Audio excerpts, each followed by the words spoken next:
بارگاہ رسالت میں ہدیہ درود پیش کیجئے تو گفتگو کا آغاز کروں۔ اللہم صلی علی سیدنا محمد و علی سیدنا مولانا محمد مبارک وسلم صلاۃ و سلام علیک یا رسول اللہ۔ حضرات، کلام ربانی جب آپ تلاوت کریں گے تو سید صاحب سے پوچھئے، رب مختلف انداز میں اپنے بندوں کو ایک نئی فکر عطا فرماتا ہے کہ لعلکم تتفکرون، میرے بندو تم غور کرو، تم فکر کرو۔ یہ ارشاد الہی مختلف اسلوب میں آپ کو کلام حق میں ملے گا۔ یہ غور کس بات کا، فکر کس بات کی؟ ہمیں آسمان کو دیکھنا ہے، ہمیں زمین کو دیکھنا ہے، شمس کی تابانی کو دیکھنا ہے، آفتاب کی درخشانی کو دیکھنا ہے، چاند کی چاندنی کو دیکھنا ہے، دریا کی لہروں کو دیکھنا ہے، موجوں کی سرکشی کو دیکھنا ہے، پھول کے تبسم کو دیکھنا ہے۔ ہر چیز کو آپ دیکھتے چلے جائیے تو خدا کی وحدانیت کا سکہ آپ کے دل نازک پہ جمتا چلا جائے گا کہ اتنی ساری انوکھی مخلوق، کوئی ذات ہے جس نے اس کو پیدا کیا۔ یہ پوری مخلوق اور مخلوق کی صنعت نرال پن، یہ آپ کو رب کی وحدانیت اور اس کی خالقیت کا ثبوت دیتی ہے اور پروف دیتی ہے۔ تو جس طریقے سے کائنات خداوندی کے دیکھنے سے خالق اور مالک ہونے کا ہمیں پتہ چلتا ہے، اس وسیع اور عریض کائنات کا کوئی نہ کوئی خالق ہے جس نے اس کو پیدا کیا، اور اس کے کرم پہ یہ دنیا کا شیرازہ چل رہا ہے۔ اسی طریقے سے آپ غور کیجئے کہ آج اس خدا کی وسیع مخلوق میں جب 1500 سال پہلے فاران کی چوٹی پہ رب کا محبوب دنیا میں جلوہ بار ہوا تو اس وقت بھی دنیا کا عالم کیا تھا اور آج کیا ہے؟ 1500 سال پہلے کی تاریخ کہنا اگر آپ شہزادے رسول سے پوچھیں یا کسی عالم ذی فکر سے پوچھیں تو قسم تمہارے ایمان کی بہاروں کی یہی سبق ملے گا کہ اہل مکہ میں کشت و خون کا بازار گرم تھا، دنیا میں صنم پرستی کا بازار گرم تھا، بربریت کا دورہ تھا، اختلاف کا انتہائی واقع طوفان بدتمیز تھا، بدکاری کا بازار گرم تھا، شراب نوشی کا بازار گرم تھا، بے راہ روی کا بازار گرم تھا، انتشار کے شعلے بھڑک رہے تھے، انسانی خون بہہ رہا تھا، انسانیت تڑپ رہی تھی، وفاؤں کے چراغ گل ہو چکے تھے، محبت کا شرارہ ختم ہو چکا تھا، نفسانیت اپنے عروج پہ تھی۔ ایسے ماحول میں خالق کے کل نے اپنی مخلوق کو نئی زندگی سے روشناس کرنے کے لیے محبوب عربی کو مبعوث برسالت فرمایا۔ آپ کے میرے آقا کونین کے مختار مکہ مکرمہ میں 570 یا 571 عیسوی میں مبارک یوم اثنین دوشنبہ کے دن صبح صادق کے وقت کونین کے مختار دنیا میں تشریف لے کر آئے۔ کس کے لیے تشریف لائے؟ تخت و تاج کے لیے نہیں، حکمرانی کے لیے نہیں، تخت رانی کے لیے نہیں، سروری کے لیے نہیں، میرا محبوب دنیا میں آیا برائیوں کو مٹانے کے لیے، محبت کا پرچار کرنے کے لیے، درس وفا دینے کے لیے، بربریت کو مٹانے کے لیے، انسانیت کی قدروں کو بلند کرنے کے لیے، شرافت کا سبق پڑھانے کے لیے، تہذیب کا درس دینے کے لیے، وفا کا جام پلانے کے لیے، طوفان بدتمیزی کو مٹانے کے لیے، شراب نوشی کا خاتمہ کرنے کے لیے، بدراہ روی کو دفن کرنے کے لیے، انسانیت کو انسانیت کے جامے میں تبدیل کرنے کے لیے اور انسان کو اپنے رب سے قریب کرنے کے لیے میرے آقا دنیا میں تشریف لائے۔ دنیا میں شراب کی بیماری عام تھی، بدکاری کا مزاج اتنا بدتمیز عروج پہ تھا کہ رب کا وہ ماشاءاللہ سیٹھ جی اب تشریف رکھیے، اب منائیے گا، یہ اب آگے نہیں، بس بیٹھے رہیے گا، یہ قبالوں کا کام۔ درود شریف پڑھیے گا۔ میرے نبی جب تشریف لائے تو آج میری قوم کا حشر، ادھر بھی خون کے چشمے، ادھر بھی خون کے چشمے، ادھر بھی طوفان بے راہ روی، ادھر بھی طوفان بے رحمی۔ ہمیں ہر قدم پہ، ہر لمحے پہ، ہر قدم پہ انسانیت کی تڑپتی ہوئی لاشیں نظر آتی ہیں، انسانیت کی آہیں نظر آتی ہیں، بربریت کا طوفان نظر آتا ہے، خونی چشمے ابلتے ہوئے نظر آتے ہیں، بربریت کا طوفان نظر آتا ہے، ناانصافی کا ماحول نظر آتا ہے، ظلم کی زنجیریں ہر قدم پہ ہمارے پاؤں کو جکڑتی ہوئی نظر آتی ہیں۔ عرب تباہ ہو رہا ہے، اسپین تباہ ہو رہا ہے، فلسطین تباہ ہو رہا ہے، بغداد بغداد مولا تباہ ہو رہا ہے، کربلائے مولا پہ آندھی ہے، خانہ خدا کے طوفان اطراف میں طوفان بدتمیزی سر اٹھائے کر کے نئے خواب دیکھنے کا ناپاک منصوبہ بنا رہا ہے۔ آخر اس طوفان کا دفاع کرنے کے لیے ہمیں کیا قدم اٹھانا ہے، ہمیں اس پہ غور کرنا ہے۔ میری قوم غفلت میں سو رہی ہے۔ انسان اس زمانے میں اتنا بے رہا ہو چکا تھا کہ رب کے گھر میں لغزشوں کا ارتکاب کر رہا تھا، بے رہا روی کا ارتکاب کر رہا تھا، جرم کا ارتکاب کر رہا تھا۔ دو نادان بندوں نے گناہ کا ارتکاب کیا، خدا نے ان کی شکلوں کو تبدیل کر کے مسخ فرما کر کے ان کو پتھر میں تبدیل کر دیا۔ انسانیت تبدیل ہو کر کے پتھر میں ڈھل گئی، عذاب نازل ہوا۔ رب نے اس منظر کو تبدیل فرمانے کے بعد اس نقشے کو بدلنے کے لیے اپنے محبوب کو مبعوث فرمایا۔ اتنی جڑیں برائی کی زمین میں شرائط کر چکی تھی کہ اس بیماری کو ختم کرنے کے لیے محبوب عربی کے سوا دوسرا کوئی مرد کامل اس برائی کا قلع کما نہیں کر سکتا۔ کونین کا مختار پیغام حق لے کر کے اور سروری کا تاج زیب تن سر فرما کر کے اور سید الانبیاء کا تاج پہن کر کے سروری کا ترہ امتیاز لے کر کے خاتم النبیین کا ترہ امتیاز لے کر کے مکہ مکرمہ میں جلوے بار ہوئے۔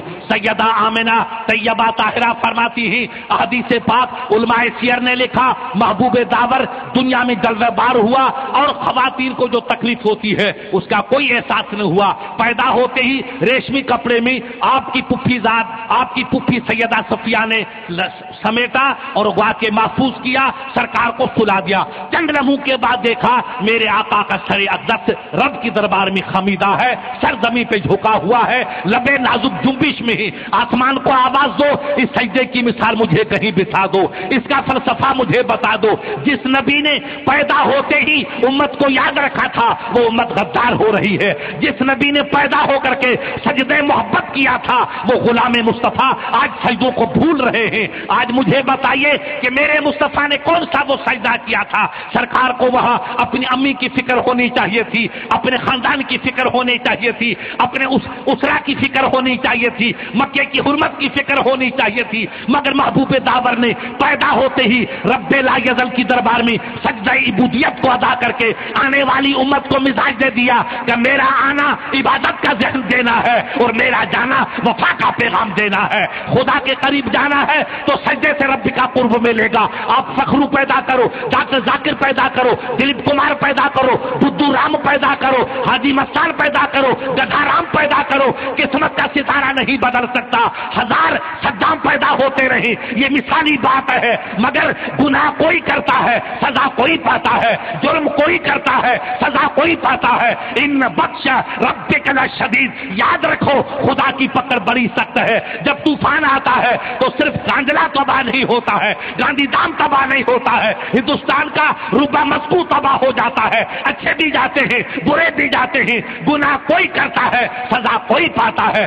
آج میری قوم جس نازک دور سے گزر رہی ہے، خون کے قسموں سے جو ہچکولے کھا رہی ہے، اپنی قسمتوں کا جو ماتم کر رہی ہے، عصمتوں پر اشکباریاں جو کر رہی ہے، یہ ہمارے گناہوں کی سزا ہے۔ تب صدام جیسے غازی کو زخموں سے دو چار ہونا پڑا، علم سے دو چار ہونا پڑا اور زخموں سے کرہانا پڑا۔ گناہ کوئی کرتا ہے سزا کوئی پاتا ہے۔ یاد رکھنا یہ صدام ایسا ویسا نہیں ہے، یہ بھی آل رسول ہے، جیسے یہ میرے شہزادے آل رسول ہے، وہ نبی کا غلام بھی آل رسول ہے۔ مگر یہ تکلیف کیوں ہوئی کہ میرے حسین نے جو زخم برداشت کیا تھا وہ بھی امت کی بقا کے لیے تھا اور اسلام کے تحفظ کے لیے تھا، اور وہ ان کا شہزادہ آج زمین کی کوٹھریوں میں قید ہے، وہ بھی اسلام کی بقا کے لیے قید نہیں ہے۔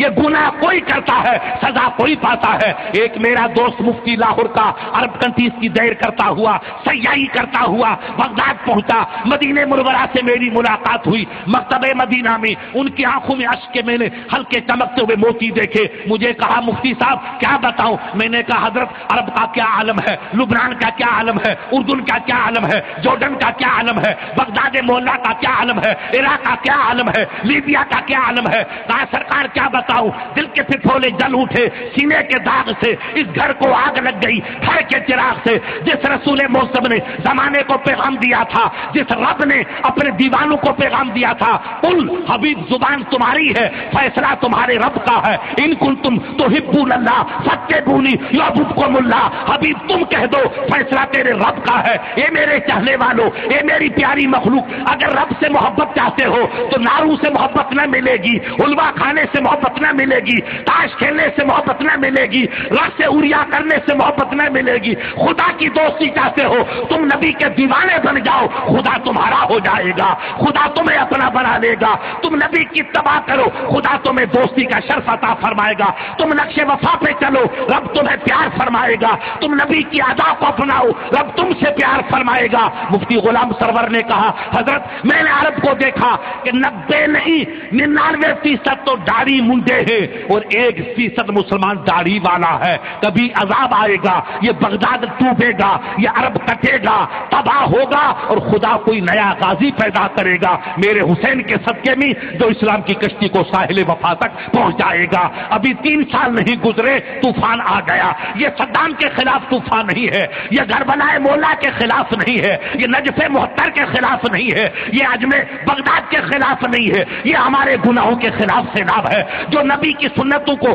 پیشاب کی نالی میں غرق کرتا ہے وہ قوم تباہ ہوتی ہے، جو مسجدوں کا مذاق کرتی ہے وہ قوم تباہ ہوتی ہے، جو سنت نبی کو پاؤں تلے رنگتی ہے وہ سوریا کی جوتی کھاتی ہے اور وہ تباہ ہوتی ہے۔ میرے علامہ اقبال نے کبھی کہا تھا کہ کی محمد سے وفا تو نے تو ہم تیرے ہیں، یہ جہاں چیز ہے کیا لوہو قلم تیرے ہیں۔ آج سے 90 برس پہلے یہ فلسفی شاعر پکار اٹھا، اے یورپ والو تم کامیابی چاہتے ہو نبی کی اداؤں کو اپناؤ، زمانہ تم کو سلام کرے گا۔ ادائے یار چھوڑ کر کے کامیابی کے سپنے ہمارے کبھی پورے نہیں ہو سکتے۔ کلام خداوندی کا فیصلہ ہے ان کنتم تحبون اللہ فاتبعونی یحببکم اللہ۔ رب فرماتا اگر تم خدا کی دوستی چاہتے ہو، جنت کی باہری چاہتے ہو، کامیابی چاہتے ہو، سرفرازی چاہتے ہو، عروج و بقا چاہتے ہو، فلاح و صلاح چاہتے ہو، زمانے کی سرفرازی اور آخرت کی فیروز مندی چاہتے ہو، میرے نبی کی اداؤں میں ڈال جاؤ، خدا کی رحمت تم پہ قربان ہو جائے گی۔ کل مسلمان 313 تھا مگر دنیا لڑتی تھی، یہی دہلی تھا ہمارے قدموں کو سلام کرتا تھا، یہی نبی کا غلام محمد بن قاسم تھا۔ جب سندھ کو فتح کیا تو نعرہ گونج رہا تھا، لوگوں نے پوچھا یہ کیسا نعرہ ہے؟ بھاگے بھاگے جوان آئے، سرکار ایک بڑی خوبصورت مورتی بنائی ہے اور سنگ مرمر کی، اس کو ہندو بھائی لا رہے ہیں۔ محمد بن قاسم 17 سال کا نورانی چہرے والا، سیاہ زلفوں والا، وفا کا پے کر باہر نکل کے آیا، کانپ رہا ہے تو ہو بہو مورتی کی شکل محمد بن قاسم کی ہے۔ میں گجراتی مسلمانوں کو ایک وفا کا آخری درس دے کے گزرنا چاہتا ہوں اور مجاہد کو کرسی خالی دینا چاہتا ہوں۔ آپ سنیے آج ہم جوتے کیوں کھا رہے ہیں، ہماری بیٹیوں کی عصمتی کیوں لٹ رہی ہے، یہ جنازہ کیوں اٹھ رہا ہے، یہ خاندان کیوں جل رہا ہے، یہ قصبے تباہ کیوں ہو رہے ہیں، یہ خون کے فوارے کیوں بہ رہے ہیں، یہ مسجدی ماتم کیوں کر رہی ہے، یہ درگاہ پامال کیوں ہو رہی ہے، اللہ کے ولیوں کی بے حرمتی کیوں ہو رہی ہے کہ خنجر چلے کسی پہ طرف پہ ہم آئے امیر، سارے جہاں کا درد ہمارے جگر میں ہے۔ یہ تباہی، یہ بربادی، یہ سیاہ کاری جو کچھ ہے ہمارے گناہوں کی سزا ہے، ہماری لغزشوں کی سزا ہے۔ ہم نے اسلام کے پاکیزہ اصولوں کو بھلا دیا، اسلام کی پاکیزہ تعلیمات کو بھلا دیا، پیغام مصطفیٰ کو فراموش کر دیا۔ اس فراموشی کا نتیجہ ہے کہ ہم تباہی سے گزر رہے ہیں، بربادی سے گزر رہے ہیں۔ ہمیں پیغام مصطفیٰ کو یاد کرنا ہے، ارشاد ربی کو ذہن نشین کرنا ہے۔